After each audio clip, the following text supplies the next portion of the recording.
اعوذ باللہ من الشیطان الرجیم بسم اللہ الرحمن الرحیم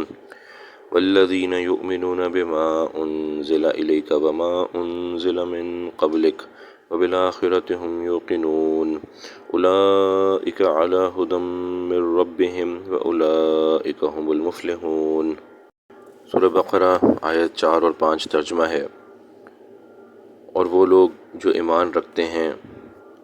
اس پر جو نازل کیا گیا آپ پر اور اس پر جو نازل کیا گیا آپ سے پہلے، اور آخرت پر وہ یقین رکھنے والے ہیں، یہی وہ لوگ ہیں جو ہدایت پر ہیں اپنے پروردگار کی طرف سے، اور یہی وہ لوگ ہیں جو کامیاب ہیں۔ متقی لوگوں کی نشانیاں بیان ہو رہی ہیں، یعنی وہ لوگ جو ہدایت کے تیسرے درجے پر ہیں، مسلمان ہیں اور اللہ تعالیٰ کا قرب چاہتے ہیں اور آخرت کی طلب رکھتے ہیں۔ پچھلی آیت میں ان کی یہ نشانیاں بیان ہوئی تھیں کہ وہ غیب پر ایمان رکھتے ہیں اور نماز کو قائم کرتے ہیں، اور جو کچھ اللہ نے ان کو رزق دیا ہے اس میں سے وہ یعنی خرچ کرتے ہیں۔ لفظ ایمان چونکہ آیت 3 اور 4 دونوں میں استعمال ہوا ہے، تو اس کی تفصیل یہ بیان ہوئی تھی کہ حضور اکرم صلی اللہ علیہ وسلم کی دی ہوئی خبر کو ان پر بھروسہ کرتے ہوئے 100% اس کو دل سے سچ ماننا، اور اسلام جو ہے وہ اطاعت اور فرما برداری کا نام ہے۔ اب ایمان جو ہے وہ اسلام کے بغیر معتبر نہیں ہے، اور اسلام ایمان کے بغیر معتبر نہیں ہے۔ یعنی اگر کوئی شخص دل سے یہ تصدیق کرتا ہے کہ حضور پاک صلی اللہ علیہ وسلم سچے ہیں، قرآن سچا ہے، اللہ سچے ہیں، لیکن اس یقین کی بنیاد کے اوپر کوئی ظاہر میں کوئی عمل نہیں کرتا، یعنی اسلام پر عمل نہیں کرتا، تو اس کا ایمان جو ہے وہ معتبر نہیں ہے۔ اسی طرح کوئی اگر نیکیاں کرتا ہے اور بہت زیادہ نیکیاں کرتا ہے، لیکن دل سے وہ حضور پاک صلی اللہ علیہ وسلم کو نعوذ باللہ سچا نہیں مانتا، تو ایسے شخص کی نیکیاں جو ہیں، یعنی وہ جو ظاہری طور پہ جو اسلام پر عمل کر رہا ہے وہ معتبر نہیں ہے۔ تو ایمان اور اسلام الگ الگ چیزیں ہیں، لیکن یہ ایک دوسرے کے بغیر جو ہے وہ ان کا وجود ہو نہیں سکتا۔ اگر ظاہری طور پر اسلامی اعمال ہوں اور جو ہے وہ دل سے یقین نہ ہو تو یہ نفاق ہے، یعنی ایسا شخص منافق ہے، اور اس کو جو ہے وہ کفر سے بھی زیادہ شدید جرم جو ہے وہ ٹھہرایا گیا ہے شریعت میں۔ یہ فرمایا کہ قرآن نے ان المنافقین فی الدرک الاسفل من النار، یعنی منافقین جہنم کے سب سے جو نیچے والا طبقہ ہے اس میں موجود ہوں گے قیامت کے دن، یعنی جہنم میں۔ استغفر اللہ۔ اور اسی طرح اگر دل سے تو یقین ہے کہ آپ صلی اللہ علیہ وسلم سچے ہیں، لیکن اس کے عوض میں عمل نہیں کرتے، تو یہ بھی کفر ہی ہے۔ تو قرآن نے فرمایا یعرفونہ کما یعرفون ابناءہم، یہ کفار آپ کو اے آپ صلی اللہ علیہ وسلم اس طرح جانتے ہیں جیسے کہ یہ اپنے بیٹوں کو جانتے ہیں، یعنی عام طور پہ بیٹوں کو بہت اچھی طرح ماں باپ جانتے ہیں،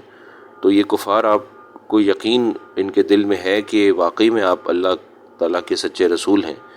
لیکن یہ پھر بھی اس کے عوض میں اعمال کرنے کو، ایمان لانے کو تیار نہیں ہے، تو یہ درجہ بھی کفر میں ہی ہے۔ ایک اور مثال یہ ہے کہ ایمان جو ہے وہ دل سے شروع ہوتا ہے اور آپ کو اعمال کی طرف لے جاتا ہے، تو اعمال پہ ختم ہوتا ہے، اور جو اسلام ہے وہ ظاہری عمل سے شروع ہوتا ہے کہ ظاہر میں بندہ عمل کرتا ہے، اور اس کا جو اختتام ہوتا ہے وہ قلب ہوتا ہے۔ یعنی یہ دونوں جو ہیں ایک دوسرے کے ساتھ ہی وجود رکھتے ہیں، اور دونوں ایک دوسرے کے حساب سے ہی دیکھے جاتے ہیں۔ الغرض یہ کہ ایمان جو ہے وہ اسلام کے بغیر معتبر نہیں ہے، اور کسی کا اسلام ایمان کے بغیر معتبر نہیں ہے۔ یہ دونوں صورتحال جو ہے وہ کفر میں آ جاتی ہیں، بلکہ ایک تو منافقت کی صورتحال ہے۔ تیسری آیت میں جب یہ فرمایا گیا الذین یؤمنون بالغیب، تو یہ والی آیت ان لوگوں کے لیے تھی جو اسلام لانے سے پہلے کافر تھے، مشرک تھے، بت پرستی کرتے تھے یا کسی اور خدا کو مانتے تھے اللہ کے سوا۔ اور یہ والی آیت نمبر 4 جو ہے والذین یؤمنون بما انزل الیک وما انزل من قبلک وبالآخرۃ هم یوقنون، یہ ان لوگوں کے لیے ہے جو اپنے اسلام لانے سے پہلے اہل کتاب میں سے تھے، یعنی یہودی تھے یا نصرانی تھے یا کوئی اور اہل کتاب تھے، یعنی انہوں نے آپ صلی اللہ علیہ وسلم جو لے کر آئے جو قرآن مجید، اس پر بھی ایمان لے کر آئے، اور آپ صلی اللہ علیہ وسلم سے پہلے جو انبیاء علیہ السلام تھے ان پر جو آسمانی صحیفے اور کتابیں نازل ہوئیں اس پر بھی ایمان لے کر آئے۔ تو اس طرح سے ان کو دوہرا اجر ہے کہ آپ صلی اللہ علیہ وسلم کی بعثت سے پہلے وہ اپنے آسمانی دین پر عمل کرتے تھے، اس کا ان کو ثواب ملتا تھا، شرط یہ کہ وہ صحیح دین پر عمل کرتے ہوں۔ اور جب آپ صلی اللہ علیہ وسلم تشریف لائے، مبعوث فرمائے گئے، تو انہوں نے پھر اپنے دین کو چھوڑ کر جو ہے آپ صلی اللہ علیہ وسلم کا دین اختیار کیا، تو اس طرح جو ہے ان کو 2 گنا اجر مل گیا۔ اب یہ کہ اس وقت جو وہ آپ صلی اللہ علیہ وسلم پر عمل کرتے ہیں تو پچھلی اپنی شریعتوں پر عمل نہیں کریں گے، بلکہ وہ بس یہ یقین رکھیں گے کہ جو وہ شریعتیں تھیں وہ بالکل حق اور سچ تھیں، اور ان پر عمل اسی زمانے میں واجب تھا جب آپ صلی اللہ علیہ وسلم تشریف نہیں لائے تھے اور ان کے اپنے نبی علیہ السلام موجود تھے۔ لیکن اب چونکہ آپ صلی اللہ علیہ وسلم تشریف لا چکے ہیں تو اب آپ صلی اللہ علیہ وسلم پر ان کی اتباع جو ہے وہ واجب ہوگی، اور پچھلی شریعتوں پر اتباع نہیں کی جائے گی۔ یہ الفاظ وما انزل من قبلک، یہ آپ صلی اللہ علیہ وسلم کی ختم نبوت کی واضح دلیل ہے، کیونکہ اگر حضور اکرم صلی اللہ علیہ وسلم کے بعد کسی نبی نے آنا ہوتا تو اللہ تعالیٰ شانہ کی سنت یہ ہے کہ وہ بتا دیا کرتے ہیں کہ بعد میں یہ نبی آئیں گے تو آپ نے ان کی پیروی کرنی ہے، جیسے کہ حضرت عیسیٰ علیہ السلام کہ اللہ تعالیٰ نے فرما دیا کہ بعد میں آپ کے نبی آئیں گے، ان کا نام احمد ہوگا، تو آپ کی امت پھر ان کی پیروی کرے گی، تو لازم ہے۔ تو لیکن اب کب اس میں اللہ تعالیٰ شانہ نے قرآن میں من بعدی کا کبھی تذکرہ نہیں فرمایا کہ حضور پاک صلی اللہ علیہ وسلم کے بعد بھی کسی نبی نے آنا ہے تو ابھی سے بتا دیا جائے کہ بھئی وہ نبی آئیں گے تو آپ نے ان کی پیروی کرنی ہے۔ تو ہمیشہ من قبلک کا ہی بتایا ہے کہ بھئی آپ صلی اللہ علیہ وسلم پر ایمان لائے اور ان سے پہلے انبیاء علیہ السلام پر ایمان لائے، تو یہ آپ صلی اللہ علیہ وسلم کی ختم نبوت کی یقینی اور واضح دلیل ہے، کیونکہ حضور پاک صلی اللہ علیہ وسلم سے پہلے کے جو انبیاء علیہ السلام ہیں ان کا تذکرہ تو کثرت سے قرآن مجید میں ہے، آپ صلی اللہ علیہ وسلم کے بعد کیا ہونا اس کا کوئی تذکرہ نہیں ہے۔ تو ضرورت اس بات کی تھی کہ اگر واقعی میں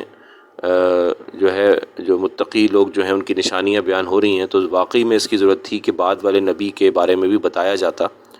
تاکہ وہ جو ہے اس بات کو سوچتے سمجھتے اور اس پر عمل کرتے۔ لیکن تقریباً 40 سے 50 آیتوں میں قرآن مجید میں من قبلک کی طرف ہی یعنی اشارہ ہے، لیکن من بعدی کی طرف اشارہ نہیں ہے، تو یہ حضور پاک صلی اللہ علیہ وسلم کی ختم نبوت کی یقینی دلیل ہے۔ پھر وبالآخرۃ ہم یوقنون میں یہ نہیں فرمایا کہ وبالآخرۃ ہم یؤمنون کہ وہ آخرت پر ایمان رکھتے ہیں، بلکہ فرمایا کہ آخرت پر یقین رکھتے ہیں، کیونکہ یقین کا جو ضد ہے وہ تردد ہوتا ہے، تو یعنی اشارہ اس بات کی طرف ہے کہ آخرت پر اس طرح سے یقین رکھنا ضروری ہے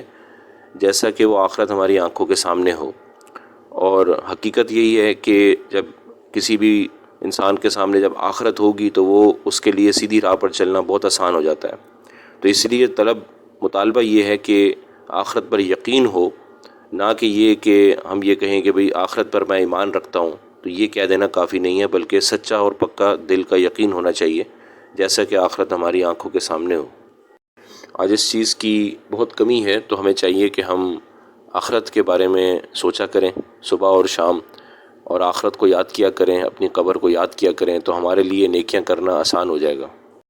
تو اگر ایک شخص جو ہے وہ سارا دن مختلف گناہوں میں پڑا رہتا ہے اور کچھ گناہوں کے اعتبار سے فاسق بھی ہے، فاجر بھی ہے،